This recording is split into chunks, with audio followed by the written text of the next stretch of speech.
সততা আছে, আল্লাহ পাক কোনো না কোনো দিন ইনশাআল্লাহ তাকে হেদায়েত দিবে। মনের বিষয়টা আল্লাহ ছাড়া কেউ জানে না।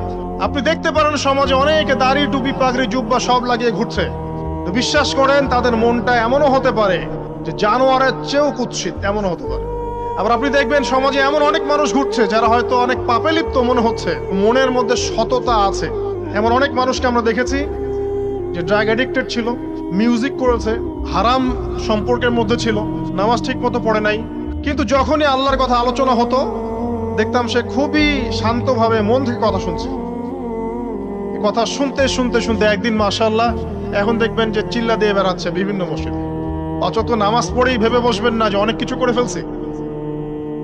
এক চিল্লা দিয়ে মনে করে ফেলবেন না যে দিনের জন্য অনেক কিছু করে ফেলছে।